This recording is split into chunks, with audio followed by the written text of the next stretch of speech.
Welcome to the examination of an incredible game where the legendary David Bronstein, known for his immense imagination and creativity, challenges one of the strongest chess engines of his time, Fidelity. In this game, Bronstein demonstrates his romantic and artistic style. Right in the opening, he sacrifices material to activate his pieces and seize the initiative, and throughout the whole game, he keeps the engine under relentless pressure. Join me as we explore one of the most spectacular human victories over a computer. Bronstein starts with e4, computer plays e5, and Bronstein decides to play romantic chess against the engine. He plays the king's gambit. The idea is to deflect the black pawn from the center, after which white is going to occupy the center, and after the elimination of the weak f4 pawn, white is going to put pressure on black's king side on the half-open f-file, in particular on the weak f7 pawn. However, the king's gambit has a serious drawback. By playing f4, white weakens the king side. And after black accepts the gambit, he has an immediate threat of queen h4 check, after which white king would be forced to move to e2, it would lose the right to castle, and the king would stand in front of the bishop, and white would have difficulties in developing this bishop. So the main line is knight f3, taking under control the h4 square. Now the main lines for black are either g5, reinforcing the important pawn in order to keep the f-file closed and preparing the possible advance of the pawn to g4, kicking out the knight from f3. Another popular line for black is d5, preparing bishop d6, defending the f4 pawn with the bishop, or black can try d6, with which Bobby Fischer claimed to have refuted the king's gambit. In our game, however, the engine plays bishop e7. Which is less popular but perfectly playable. Black develops the bishop, creating the queen and bishop battery and insisting upon giving a check on h4. White, however, develops the bishop, targeting the f7 pawn and, which is very important, vacating the f1 square for the king. And now that white has already developed his bishop and vacated this square, it turns out that bishop h4 check wouldn't make much sense, because after king f1 in this case, the bishop on h4 would be misplaced. For example, black won't be able to develop the knight, because the knight would close the queen's diagonal, the queen would stop defending the bishop, and white would simply capture this bishop. Neither can black in this case play g5 to reinforce the f4 pawn, because again, white would capture the bishop and black would be forced to capture on h4 with the g pawn, after which black's pawn structure on the king side would be completely demolished. So instead of bishop h4 check, computer plays knight f6, attacking the central pawn. Bronstein develops the queen's knight, defending the pawn, and now computer carries out a standard combination. It temporarily sacrifices a piece and eliminates the central pawn. And if white captures on e4, black would play d5, attacking both the knight and the bishop, would get the piece back and would have a comfortable play. So instead of this, instead of capturing on e4, Bronstein plays knight e5, attacking the f7 pawn for the second time. And now again, bishop h4 check wouldn't give black any advantage, because after g3, the f7 pawn is still under attack. And for example, if black captures on g3, threatening terrible g2 discovered check and attack on the rook, white can simply capture on f7 with a check, and after king f8, short castle, g takes h check, king takes h2, the white king of course isn't safe, but the black king is in even greater trouble. So instead of this, instead of bishop h4 check, computer, as his f7 pawn is still under attack, and as the e4 knight is also under attack, plays knight g5, defending the f7 pawn. Bronstein occupies the center, opening the bishop's diagonal and targeting the f4 pawn. Computer kicks the knight out of e5, and after knight d3, it turns out that the pawn is doomed. There is no way black can save this pawn. So computer pushes the pawn forward, attacking the g2 pawn. And of course, it wouldn't make much sense now for white to capture on f3, because that would weaken his king side even more, and black can play knight h3, opening the bishop's diagonal and threatening bishop h4 check, which this time would make perfect sense. So instead of this, instead of capturing on f3, Bronstein develops his bishop. Now of course black could have captured on g2, But in this case, after f takes g, white would play rook g1, the g2 pawn would fall, the g file would open, and that might be quite dangerous for black. So instead of this, instead of capturing on g2 right away, computer makes a stronger move. It plays bishop g4, creating two terrible threats. f2 check with the discovered attack on the queen, after which white would lose the queen. And the second threat, of course, is f takes g with the double attack, attacking the queen and the unguarded rook on h1. If black pawn captures the rook, not only white would lose the rook, but black would also promote to the second queen. So black's threats look terrible. But Bronstein now starts playing his artistic chess. He makes a spectacular and unimaginable move, king d2. The idea is to parry the first threat of f2 check. Now f2 of course would follow without a check, and white would simply capture the bishop. Another idea behind king d2 is to connect the rooks. Now the h1 rook is defended by the queen's rook, and besides that, Bronstein vacates the e1 square for one of his rooks, as the black king is still in the center and rook e1 might be quite unpleasant. Computer of course captures on g2 with the double attack, and now we can see Bronstein's idea. He eliminates black's best piece, the most active piece, the bishop, and activates his queen, letting black capture on h1, and after rook takes h1, black of course is up the exchange and two pawns, but white has a very good compensation for the material.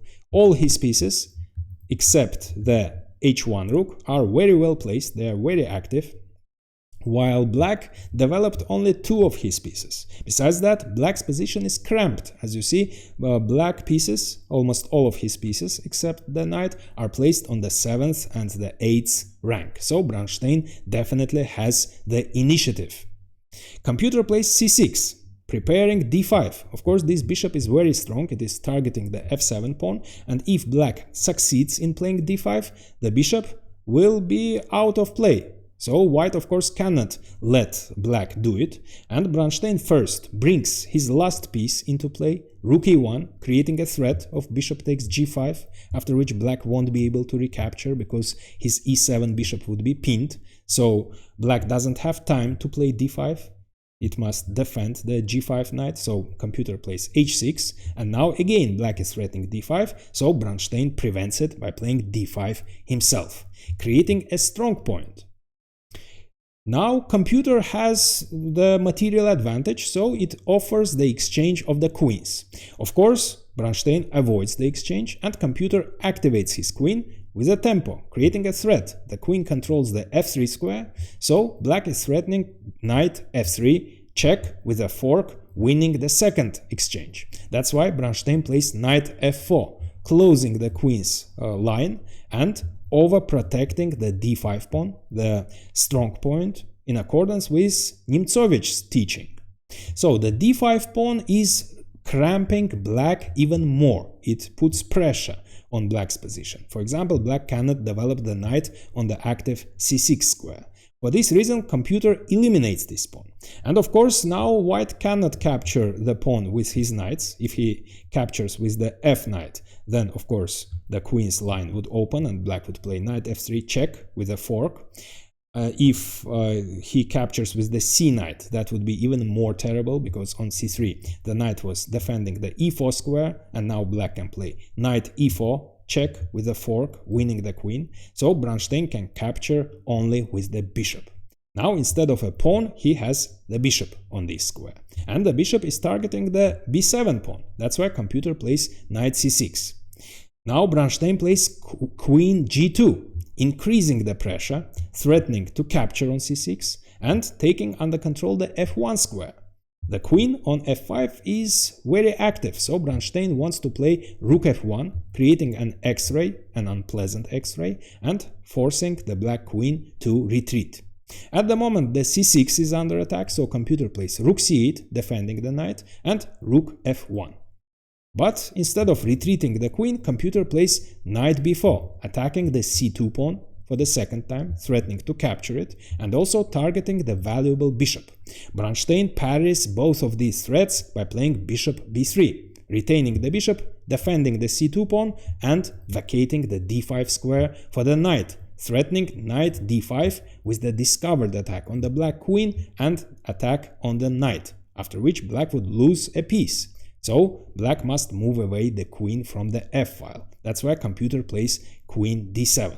Now Bronstein plays a3, kicking out the knight from b4. But instead of retreating the knight, computer makes a stronger move, a more active move, d5.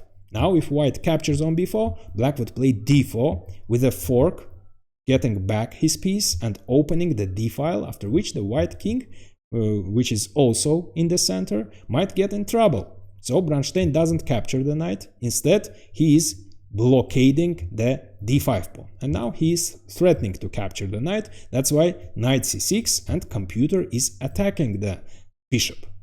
And of course white cannot capture on g7, that would be a blunder, because after rook g8 the bishop would be under attack and black would also x-ray the queen. And the bishop cannot move. If it captures on h6, of course knight e4 check with the discovered attack on the white queen would follow. So as white cannot capture on g7 and as Bronstein wants to retain his bishop pair, he retreats the bishop to g1. And now of course d4 follows. Computer is determined to open the d-file and create some threats to the white king. After knight d5, computer even sacrifices one of his extra pawns to open the d-file. Bronstein captures on d3 and now knight a5 follows, again targeting the valuable bishop. Again Bronstein retains the bishop. And here it was time for black to think about the king's safety. His king is still in the center, so it would make sense to castle kingside. Of course, on the king's side the king isn't absolutely safe either, because the g-file is open and white can start an attack by playing h4, kicking out the knight.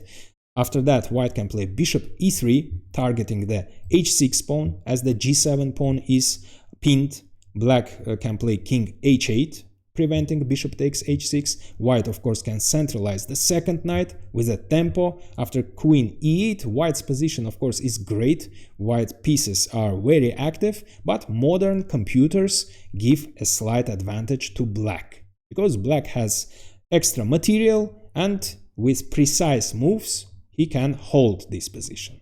Of course his position is very passive, but he can hold it. But in our game, instead of castling, computer thought about the pawn, because the pawn is under attack at the moment. So instead of castling, computer plays b6. Bronstein writes in his annotations that first he didn't even understand the idea behind b6, and only then it occurred to him that computer was thinking about the pawn. But Bronstein writes that he didn't even think about capturing this unimportant pawn. The dynamism is much more important. So b6 was a mistake, it was too materialistic by computer. Now his king is stuck in the center and Bronstein, as his opponent lost valuable time, starts an attack. He plays h4, kicking out the knight, and after knight e6, knight e5, centralizing the knight with a tempo, attacking the queen and also attacking the f7 pawn. So knight e5 is the double attack. Computer plays queen a4, attacking the c2 pawn, threatening to capture. Of course, white doesn't have time to capture on f7, so Bronstein plays king c1, defending the c2 pawn. And now white is threatening to capture on f7, and black must do something about it. But what can he do? If he plays f6, he would terribly weaken the g6 square and white would play queen g6 check. If it plays rook f8, then of course he would lose the right to castle, and after knight takes e7, king takes e7, rook e1, white would start a very strong attack on the king. White has terrible threats such as bishop takes e6, eliminating the knight which is defending the pawn, after which white can capture on g7. Or another threat white has is knight g6, check with a fork, and after black pawn f-pawn captures the g6 knight, of course the e6 knight would fall and white would start terrible king hunt. What else? Of course black cannot castle, because the king must keep an eye on the bishop, so in this case white would simply capture the bishop with a check, winning the exchange too. So Black's position looks critical, but computer simply captures on h4. Not to win another pawn, of course, but to defend the bishop. And now the king doesn't need to defend the bishop anymore, and black is ready to castle. Bronstein, of course, captures on f7, attacking the rook, but computer finally castles, threatening to capture the knight, winning a piece. That's why Bronstein plays queen g6, defending his knight and, in his turn, attacking the black knight. Computer first checks. Of course, white cannot capture the bishop. That would be a terrible blunder because the f file would open and black would capture the rook. So Bronstein moves his king to b1. And the black knight is still under attack, so computer plays queen h3, defending the knight and attacking the rook. And it turns out that white might have some back rank issues. If black captures the rook, he wouldn't just win a rook. The white king would get checkmated in this case. So, what to do? The rook is under attack. Now you can pause the video and try to find another spectacular move by Bronstein.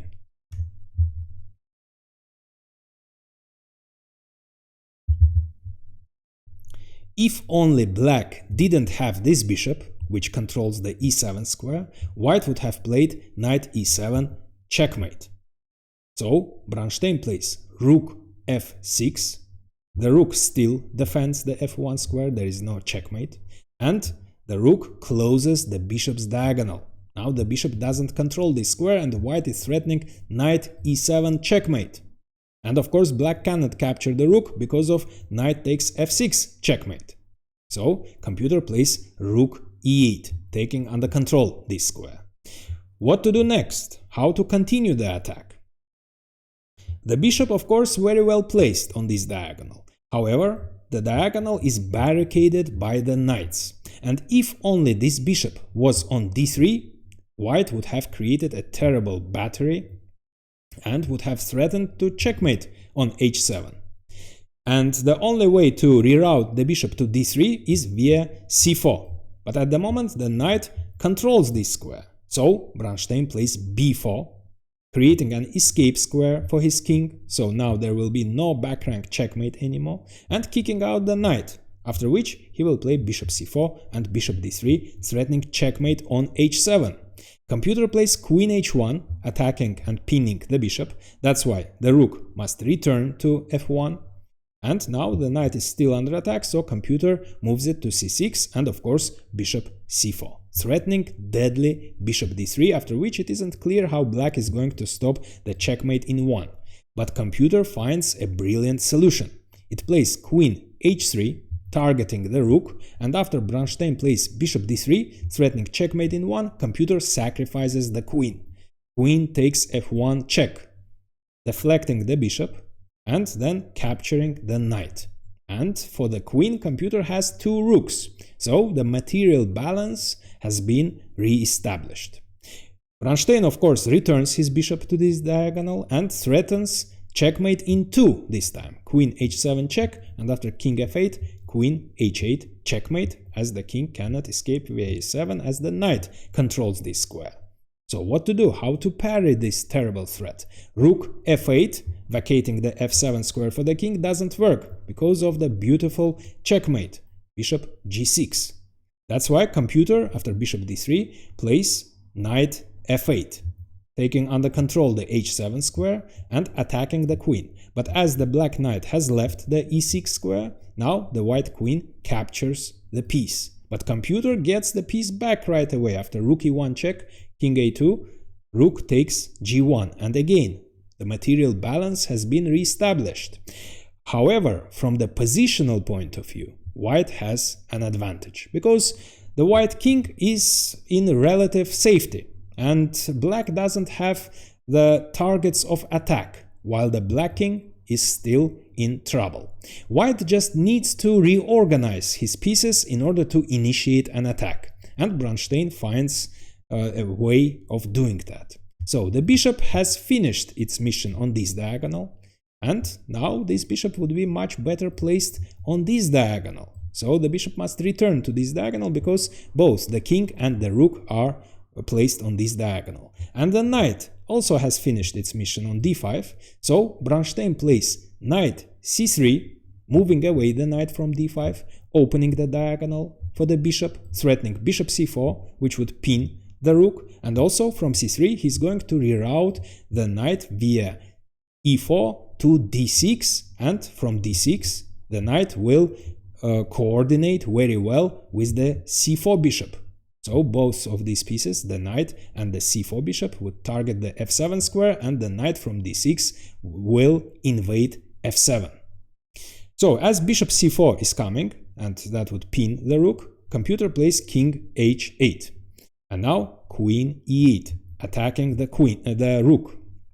That's why rook f2, but now knight e4, which Bronstein was intending anyways, comes with a tempo, attacking the rook. Rook f3 and knight d6, of course. Rook f6 and knight f7 check. The king must move to g8, and finally bishop c4. And now white is threatening knight takes g5 with the discovered check, winning a piece. That's why computer plays b5, trying to deflect the bishop from this diagonal. But Bronstein, of course, captures on b5 with the queen.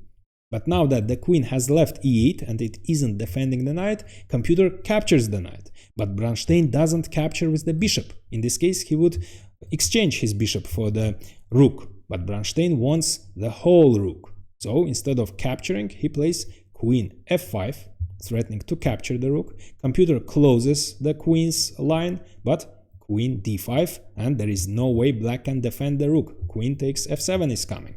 That's why king h7. Of course, Bronstein captures on f7, and it turns out that white is already up material. Besides that, there is no way black can defend the knight. It doesn't have any squares to move. White is simply going to capture this knight. If the knight moves to g6, of course, the knight would occupy this square, the king won't be able to escape, and queen g8 would be checkmate. That's why, after queen f7 in this position, computer resigned. And now I recommend watching Bronstein's revolutionary masterpiece, where he breaks traditional positional principles and sacrifices 3 pawns to initiate a devastating attack. But first, like this video and subscribe, as it's really helpful for the channel growth.